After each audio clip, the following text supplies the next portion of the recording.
अहिल्यानगरमधील महाराष्ट्र केसरी स्पर्धेदरम्यान गोंधळ झाला. पृथ्वीराज मोहोड याने पराभव केल्यानंतर शिवराज राक्षेने पंचावर पराभवाचं खापर फोडलं. त्याला लाथ मारल्यानंतर महाराष्ट्र केसरी स्पर्धेत मोठा गोंधळ झाला. यानंतर पोलिसांनी राक्षेला अडवलं. गादी गटातून पराभव झाल्यानंतर शिवराज राक्षेने पंचाची कालत पकडत जोरात लाथ मारल्याचा धक्कादायक प्रकार घडला. या घटनेमुळे महाराष्ट्र केसरी स्पर्धेला गालबोट लागलंय. या घटनेनंतर पोलिसांनी राक्षेला अडवलं. पंचाचा निर्णय अमान्य असून पंचांनी जाणून बुजून चुकीचा निर्णय दिला असा दावा ज्येष्ठ प्रशिक्षक काका पवार यांनी केला आहे. तसेच ही कुस्ती जर WWE ला पाठवली तर ते देखील मान्य करणार नाही असे काका पवार म्हणाले. वृत्त सविस्तर जाणून घेण्याकरता चॅनलला सबस्क्राईब जरूर करा. काका पवार म्हणाले, महाराष्ट्र केसरी स्पर्धेतील दोन्ही आपलेच महाराष्ट्राचे पैलवान आहेत. कुस्ती एवढ्या लवकर रेफरीने दिलीच नव्हती पाहिजे.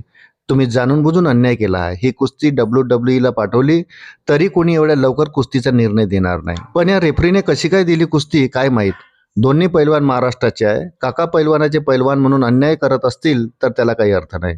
राक्षेला राग अनावर का झाला यावर बोलताना काका पवार म्हणाले, कुस्ती देण्यासारखी नव्हती. एक बाजू टेकलेली नव्हती. निर्णय चुकीचा दिला आहे. त्यामुळे त्याला राग आला असेल. राग अनावर झाल्याने त्याने रेफरीला मारलं असेल. यामध्ये रेफरीची चूक आहे. पोराचं नुकसान झालं. 1 वर्ष वाया गेलं. ही कुस्ती देण्यासारखी नव्हती. पंचांनी आमच्यावर अन्याय केला. पंचाचा निर्णय चुकीचा आहे असा आरोप शिवराज राक्षेने केला. माझी पाठ टेकलीच नाही असा दावाही शिवराज राक्षेने केला. तसंच सामन्याचा रिप्ले दाखवा अशी मागणी शिवराज राक्षेने केली. माझी पाठ टेकली असेल तर पराभव मान्य करतो. आम्ही कुस्तीसाठी वर्षभर मेहनत करतो. ही मेहनत पंचांना माहीत नसते. पंच काहीही निर्णय देऊन बाजूला होतात असा आरोप शिवराज राक्षेने केलाय.